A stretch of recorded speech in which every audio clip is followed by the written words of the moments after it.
Hi guys, it's Debbie from What's Mama Cooking For Us, and today we're going to make an apple cake.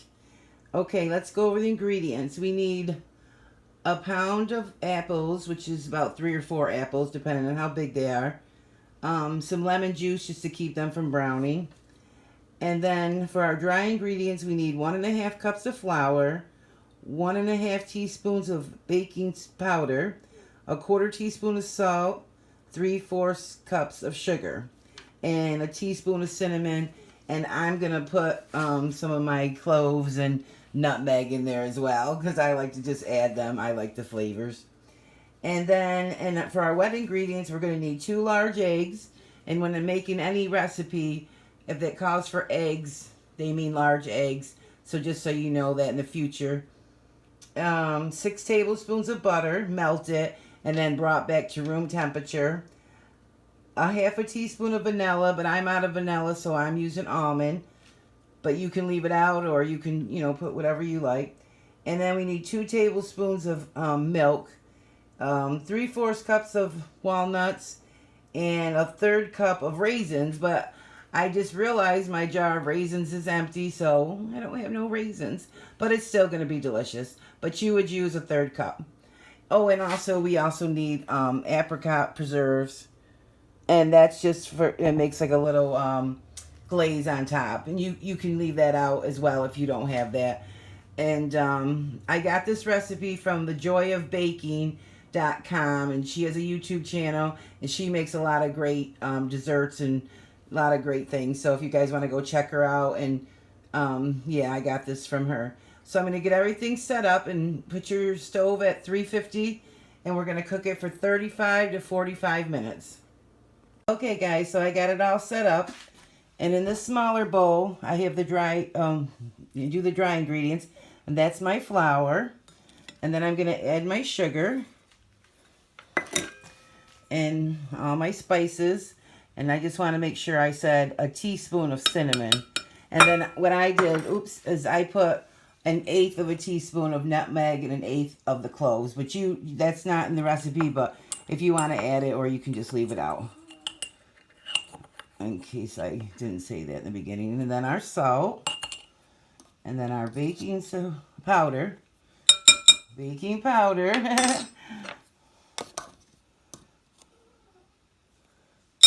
Okay. And then what I'm going to do is just fluff this up with my whisk, but you can sift it if you want. But I usually just do this, or use a fork, and it just lightens up the flour and makes your batters a little bit better. So then that's all set, and then I'm going to get everything set up for the wet ingredients. Okay, so now for the wet ingredients, I have the 2 room temperature eggs, and whenever baking, you should always use room temperature eggs as well. It's a good tip to have. Our 2 tablespoons of milk and the vanilla, or well, yeah, I used almond, but you use vanilla. And our, well, let me make sure this is cool. Yeah, well, it's still a little warm. Wait, let me let that cool down a little. The butter, you don't want to put it in there too warm. Okay, so I got my apples all chopped. It was 3 apples. It comes out to be about 3 cups, actually. And then I got a tablespoon or 2 of lemon juice, just to keep them from browning. And I love to eat apples just plain like this with lemon juice. And a little sprinkle of cinnamon for a little snack. So yeah, we'll just get that set. And our butter's back to room temperature now. Okay, hold on one second. I'll put that up there. Okay, so in here I have the eggs and my almond, and I just gave them a little whip. And then we're gonna add the room temperature butter now. The melted butter that went to room temperature now. Let's put that over to the side. Okay, let's just give that a mix.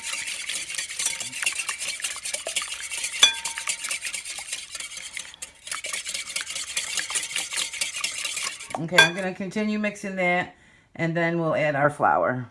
Okay, so I'm just going to put like half the flour in. Give it a stir.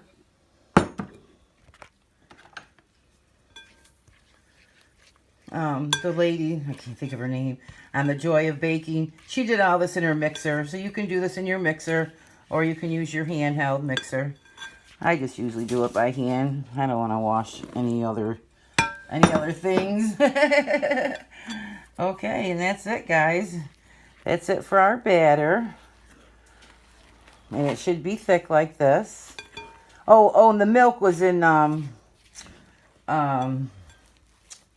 thing with the eggs. Yeah, with the eggs. and the almond. It looks a little thick. I'm wondering if maybe I need a little bit more milk. All right, let me get this completely mixed. Okay, now that's all mixed and all set. And now's the time where I usually go over the recipe and just double check to make sure everything's in there, all the right correct amounts. But usually when I'm doing a video, I'm checking everything 2 or 3 times anyway, because I do the recipe in the beginning. Well, first I get everything ready for the recipe. Then I tell you what's in it. And then I get it all prepped and put it in the little bowls. And so usually, but I like to always double check, and you should always double check. And sometimes it might be too late, but hope for the best. Let's get that apple. And this is a very thick batter. I've never made this. I just got this off the internet.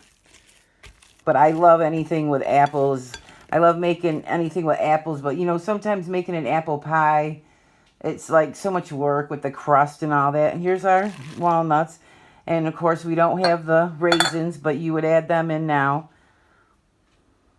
Okay, this is such a thick batter. But it looks delicious. It smells delicious, too, guys.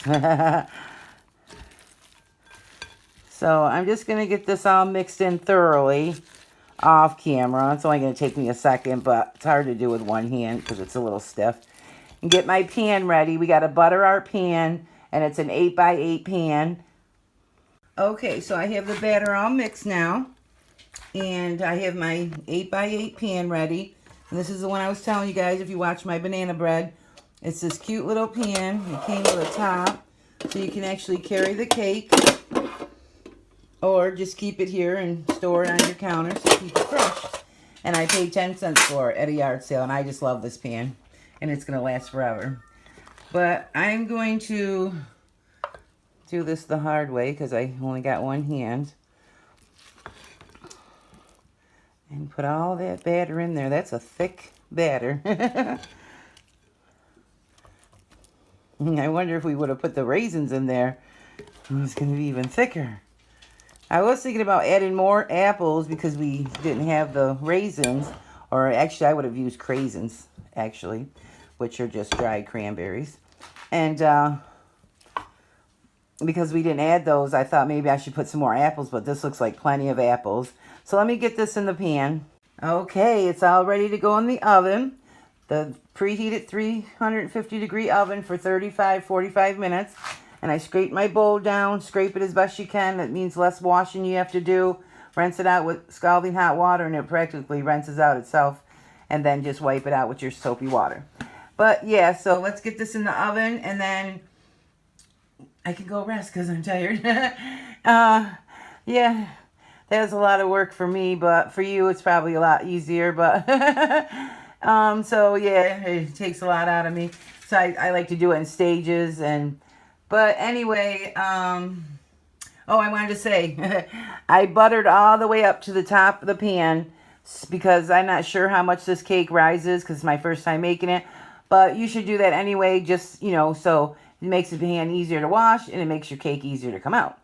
Okay, and I'll be back in 35 or 45 minutes with a delicious, my whole house is going to be smelling so good, apple cake. Okay, it's fresh out of the oven. It took 35 minutes exactly. And what I did was I flipped it and turned it around in the oven halfway through. She didn't say that for her, for the joy of cooking, but I just always do that automatically. And then I just take a toothpick, stick it in, see if it comes out clean. And she's clean. And then I like to take my knife now and go around my whole pan. I use one of these, it's like a spreader. And go around the whole pan And then we're going to let this cool for a few minutes, and then we're going to put the preserves on. And like I said, you don't have to do that. It is such a beautiful day here. I don't know why I'm baking and got my oven on, but it's like 70 degrees here.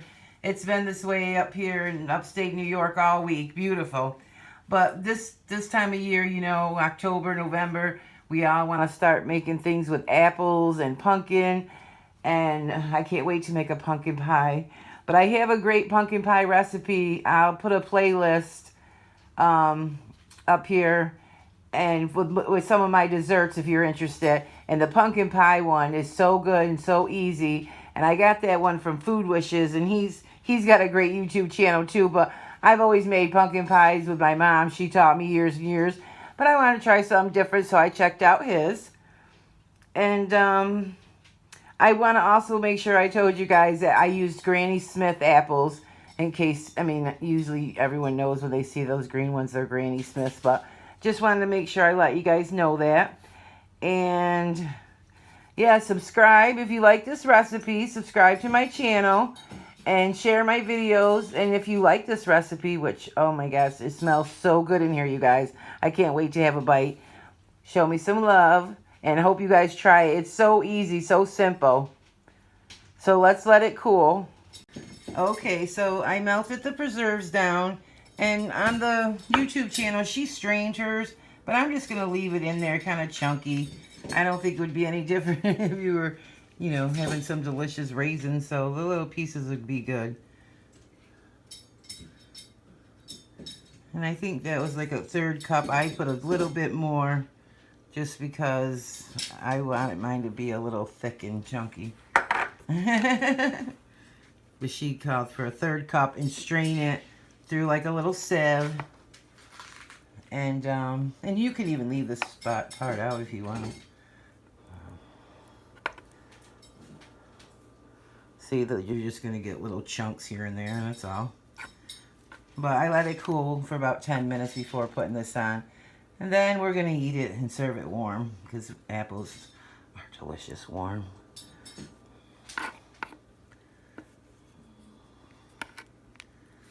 Okay, that looks perfect. Oh my gosh, I got a beautiful glass of ice water because it is so hot with the oven on 350. And plus, you should drink lots of water anyway. You guys know I'm always pushing that on you. And green tea. But, yeah, look at that. Delicious. I'm going to try to spread that a little bit better. Okay, guys. I did that part without you. But let's go in there and just look. Ooh, look at how moist. And all those apples. And I just tasted the preserves. Oh my God, warm. They're so good. So yeah, look at that, you guys. Look at those beautiful apples. So let's have a bite.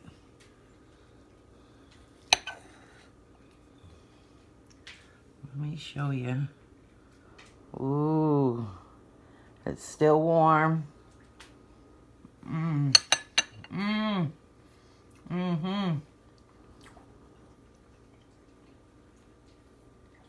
Oh my gosh, you guys, it's perfect. The hot apples, and they're still hot, but you know, you can still eat them. And then the cake's kind of cooled down just a little bit, so you get the hot and the contrast. Oh my God, it's so good, so moist. You guys got to give this a try. I can't take credit for this. I got this from thejoyofbaking.com. She has a YouTube channel as well, Joy of Baking. And this was so simple and so easy, you guys. And look at those apricot preserves. And it's so good, it's so good, it's so good. And I forgot to take my thumbnail picture, so now I'm going to have to make one up. And then I got my perfect little top to put on there to store it. But I don't think it's going to last too long. But I wanted to say, like with my banana bread recipe or something like this, you can freeze these. They freeze perfect. Cut out a slice like you were going to have for yourself. Put it in saran wrap. And if you want, you can either put aluminum foil or put it in a, a baggie, freezer baggie, and it'll store perfect. Take it out. Give it a half hour, maybe an hour to thaw. And it's just perfect. You won't even know it was a frozen you know, dessert. And yeah, because I'm usually just cooking for me. And so I've had to learn to freeze a lot of things. So basically I learned it from trial and error. So I would try a piece, put it in there, and if it works, it works. If it doesn't, it doesn't. But I haven't had too many problems. I mean, pretty much I've frozen everything. I even freeze my cornbread because, you know, I make a pan of that. I do donuts. You could put anything in the freezer, and as long as you wrap it properly, they usually freeze, you know, pretty good. So yeah, it's hot here today. I hope it's hot everywhere and beautiful out wherever you guys all are today. And, you know, make sure you subscribe, show me the love, share this video, try this video. I promise you'll love it. And I have a whole playlist of desserts. I'm going to put that up there for you guys to go check out. And definitely try that pumpkin pie from Food Wishes. I'll put the link below. And, well, I'm going to put mine up above, and then I'll put his YouTube channel down below so you can just check him out in general. And, yeah, so this is so good, you guys. I can't wait to go enjoy it and enjoy some fresh air. Beautiful out. So be blessed, guys, and thanks for watching. Thanks for hanging out with me. Stay tuned for more because I'm going to be doing a lot more baking this time of year. You know, you just want to start baking things. Cookies, cakes, breads, pies, desserts. All right, you guys. Love you guys.